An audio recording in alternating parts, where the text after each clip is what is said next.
नमस्कार दोस्तों, मैं जिगर Pandya, corporate trainer, educator, motivator and success coach. एक बार फिर हाजिर हूँ एक नए टॉपिक को लेकर। और ये टॉपिक जो है जिसके बारे में आप जानते हैं कि लैंग्वेज के बारे में अगर हम बात करें तो language is a nothing but it is a medium of communication. और भाषा कोई भी हो दोस्तों, उसको बोलने का तरीका जो है वो बहुत ही सहज होना चाहिए, बड़ा सटीक होना चाहिए। चाहे हम इंग्लिश की बात करें, जर्मन की बात करें, रशियन की बात करें, या फिर हम जापानीज़ की बात करें, या हमारी मातृभाषा हिंदी की बात करें। क्योंकि हमारे बोलने का जो लहज़ा होता है, तरीका होता है, वो हमें बहुत अच्छे रिज़ल्ट दे सकता है। आप क्या कह रहे हैं उससे ज़्यादा महत्वपूर्ण होता है कि आपके कहने का तरीका क्या है, या आप उस चीज़ को कैसे कह रहे हैं, कैसे प्रस्तुत कर रहे हैं। तो दोस्तों, इसी पे एक मैं छोटा-सा आपके साथ किस्सा शेयर करूँगा। और ये बात है बेसिकली अकबर के ज़माने की। और एक बार उनके दरबार में एक आदमी आया जो एक पॉलीगॉट था या मल्टीलिंगुअल था, उसको कई भाषाएँ आती थी। और उसने अकबर के सामने एक चैलेंज किया कि मेरी मदर टंग कौन-सी है, आप ये पता करके बताइए कि मेरी मातृभाषा कौन-सी है। तो काफ़ी उनके दरबार में बहुत ही पढ़े लिखे टैलेंटेड लोग थे, नवरत्न थे।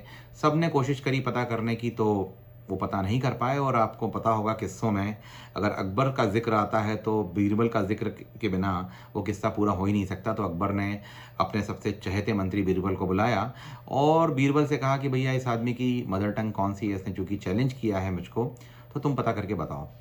तो शुरू के 1-2 दिन बीरबल ने उसके साथ बिताए। कई तरह की भाषाएँ बोलता था और बोलने का तरीका उसका इतना सहज था, इतना सुंदर था कि हम ये पता ही नहीं लगा सकते हैं। उसके बोलने का तरीका इतना सहज था, इतना सुंदर था कि हम ये पता ही नहीं लगा पाएँगे कि उसकी मदर टंग एक्चुअल में क्या है। तो बीरबल ने फिर यहाँ पे एक दिन ऐसा किया कि उसको बहुत अच्छे कंफर्टेबल जगह पे रखा और सुबह-सुबह एक ठंडे पानी की बाल्टी लेकर उस पे डाल दी, जब वो सो रहा था, गहरी नींद में था। और नींद में उठा वो, और उसने उठते साथ ही जो शब्द कहे, तो बीरबल ने तुरंत पकड़ा कि ये तुम्हारी मातृभाषा है। क्योंकि हम जब नींद में होते हैं, हमारा सबकॉन्शियस माइंड बहुत तेज़ी से काम करता है, और हमारी जो मातृभाषा होती है वो कहीं ना कहीं हमारे सबकॉन्शियस माइंड में रहती है।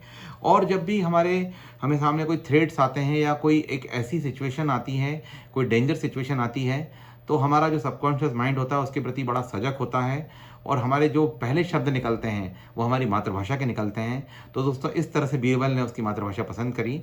और भाषा का सीधा सीधा जो संबंध होता है हमारे सबकॉन्शियस माइंड से होता है।